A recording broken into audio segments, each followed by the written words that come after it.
Bonjour à tous et bienvenue sur Web Market School, l'école en ligne du SEA Data Driven. Je m'appelle Thomas Mouflard, je suis le fondateur de Web Market School. On va changer un petit peu de format des vidéos précédentes. Donc cette vidéo est dans la continuité des précédents tutoriels sur Google Tag Manager et du dernier tutoriel que j'ai publié sur la chaîne qui reprend les conversions les plus fréquemment traquées sur Google Ads. J'ai eu des bons retours et j'ai eu certaines personnes qui m'ont demandé où est-ce qu'on pouvait s'entraîner et faire des tutos. Donc cette vidéo est une vidéo entraînement pour vous apprendre à traquer au mieux l'ensemble de vos interactions sur votre site web à travers un cas concret. Donc on va remercier Kaor Événements et Antoine, donc, qui est le fondateur de Kaor Événements, qui a accepté que je filme cette vidéo et qu'on en fasse un cas d'usage pour vous.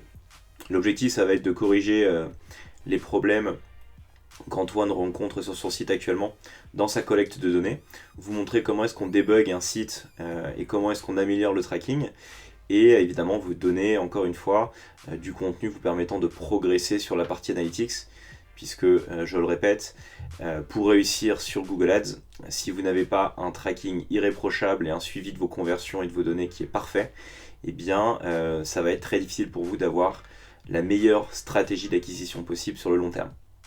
Donc on a quelques points à corriger du côté de Kaor Événements. Donc Antoine a des soucis au niveau de ses clics sur les boutons. Il a essayé de traquer certains clics sur son site et ça ne fonctionne pas.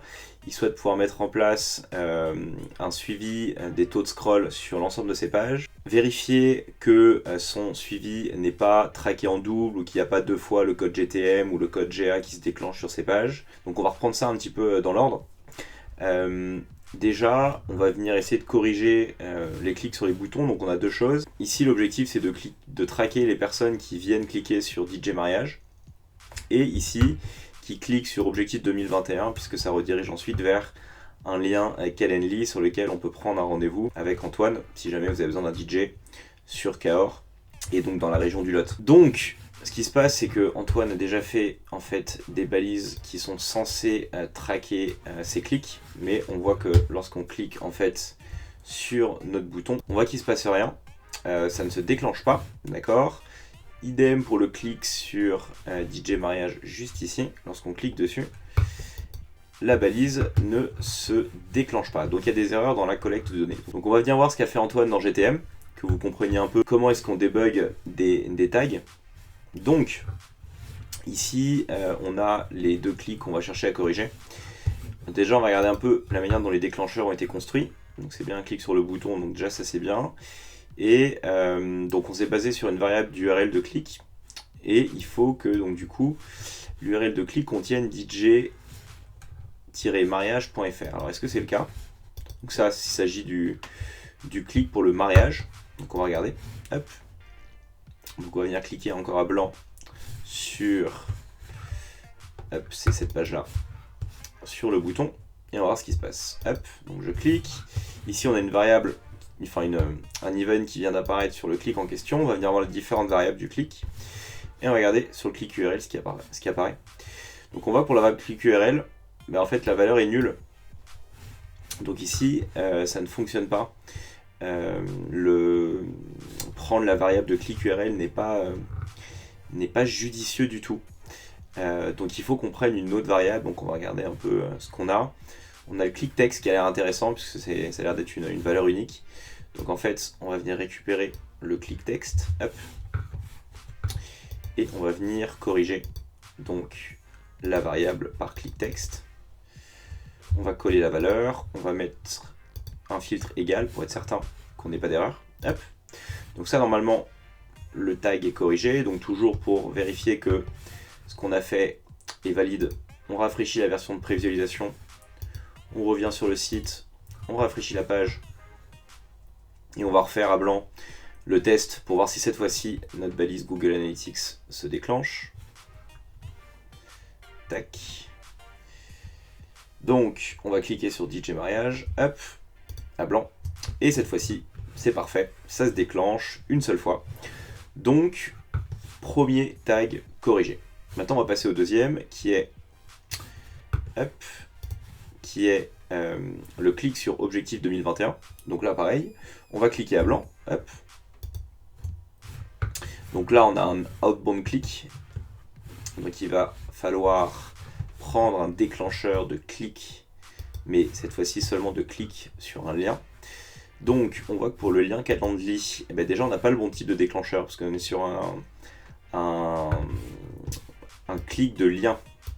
Donc il faut qu'on change notre type de clic. On va prendre un clic de lien et on va venir regarder un petit peu les différentes variables de cet événement. On va être en variable, on va regarder un petit peu ce qui s'y trouve. Clic texte, on n'a pas de valeur. Clic URL, alors on a l'URL, c'est tout ce qui nous suffit. D'accord. Tac, donc on va récupérer l'URL du clic. Tac. Alors ce qui est intéressant, c'est que ça a l'air d'être un clic sur une image. Donc ça doit être une image pour laquelle on a un lien qui redirige vers le lien Calendly d'Antoine. Donc on va essayer ça, on va voir si ça fonctionne. Donc on va changer la variable, c'est bien un clic URL. Hop. On va venir mettre la bonne URL. Hop. Pour le moment on va laisser contient, on va voir si ça marche. Parce que l'URL est assez fastidieuse. Donc on va sauvegarder. Et puis si ça marche pas, on viendra simplifier un peu l'URL. De toute façon il y a peu de chances que l'URL soit en double dans un autre clic de lien. Donc on revient, hop, on rafraîchit. Et pareil, on va faire la même manipulation. Donc on va venir corriger notre clic, enfin venir tester notre balise. Hop. Donc on reclique à blanc, tac. Ok, cette fois-ci, il se passe pas grand-chose. Mais on voit qu'on a bien un link click qui est apparu. Donc notre premier déclencheur ne marchait pas. Mais cette fois-ci, comme on a activé le suivi des clics sur les liens, on a un petit peu plus d'informations. Et là, pour le coup, c'est assez intéressant puisque voilà, on retrouve bien cette fois-ci le bon URL de clic qui est celui-ci.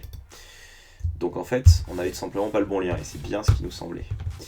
Donc, on va venir recorriger à nouveau notre container. La web analyse, c'est souvent ça. Il ne faut pas s'inquiéter si lorsque on crée des déclencheurs ou autres, on n'a pas forcément les bonnes valeurs du premier coup. Ce qui est important, c'est toujours d'itérer et de comprendre pourquoi est-ce que ça ne marche pas et avoir des solutions alternatives. Donc typiquement là, ça n'a pas marché, c'est pas très grave, ça arrive très souvent, mais on a une solution alternative qui est de prendre cette fois-ci le lien Calendly et qui a l'air de correspondre beaucoup mieux à l'interaction qu'on souhaite traquer.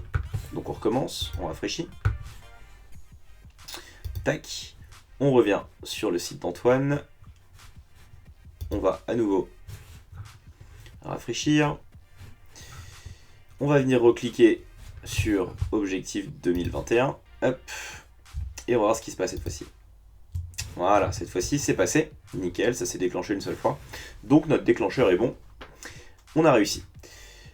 La troisième question d'Antoine, c'était de savoir comment est-ce que dans la balise Google Analytics, on peut venir insérer en fait le texte du clic dans notre balise, de manière à le retrouver après dans GA.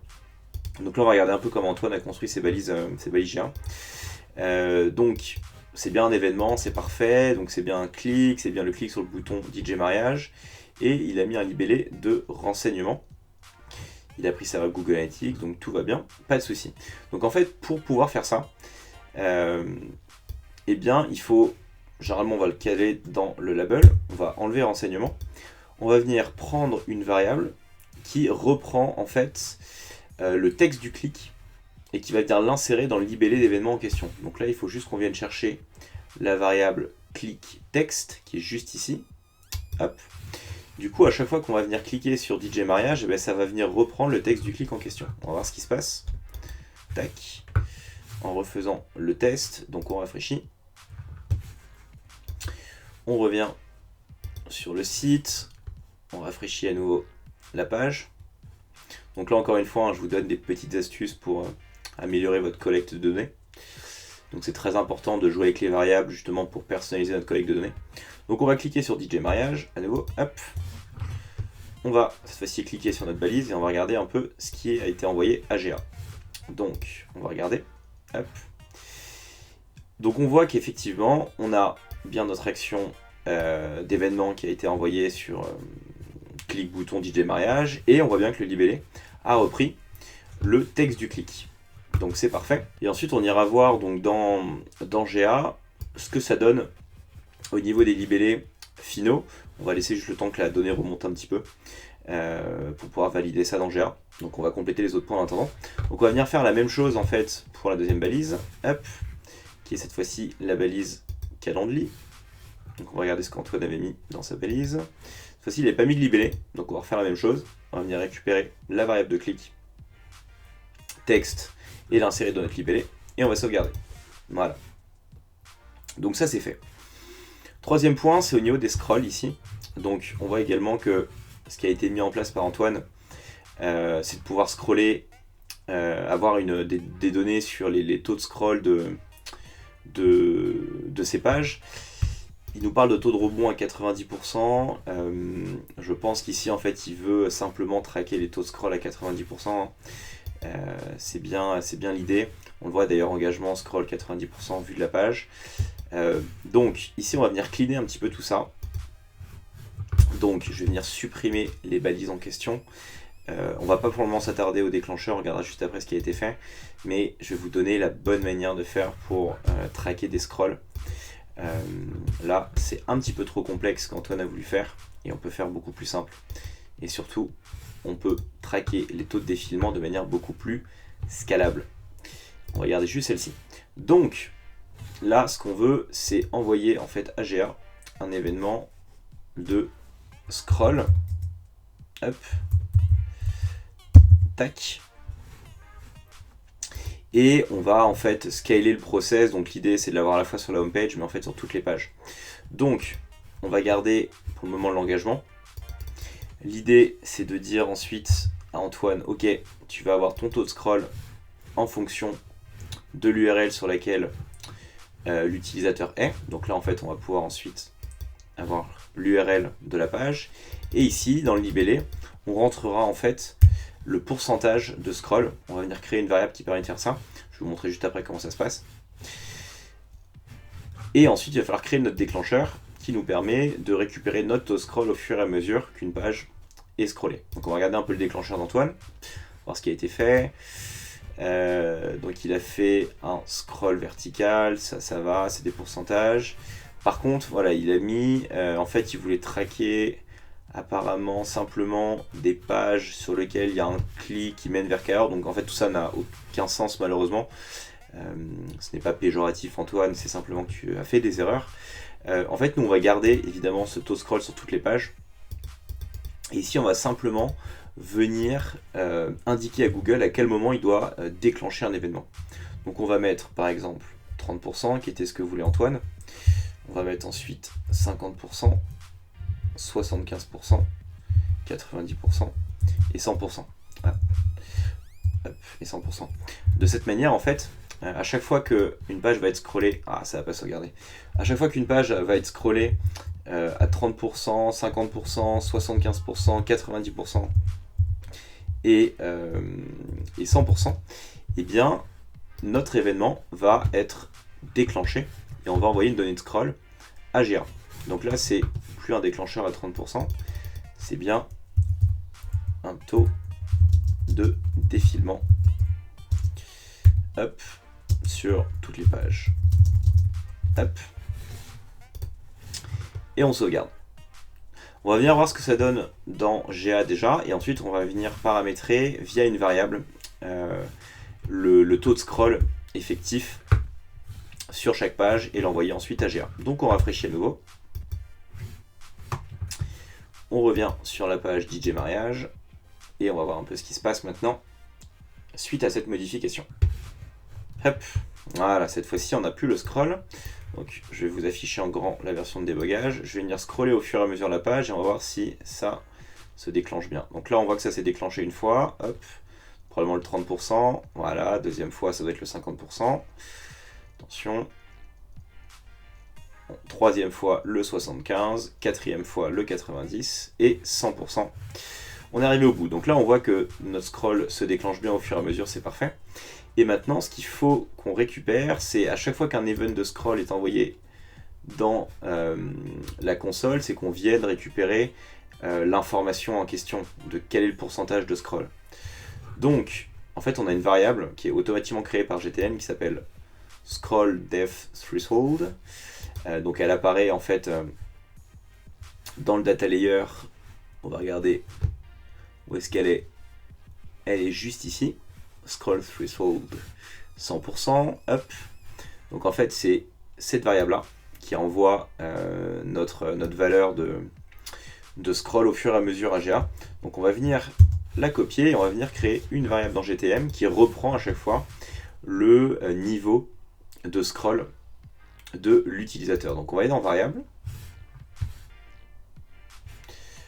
on va aller dans nouvelle variable, hop, donc ça c'est une variable du data layer, DLV, hop, on va venir la copier, donc on va venir créer une variable du data layer ici, donc notre variable c'est gtm.scroll threshold et on sauvegarde. Donc là en fait dans cette variable là ce qui va être envoyé à chaque fois c'est la valeur enfin la profondeur de défilement au fur et à mesure que l'utilisateur scrolle une page. Hop.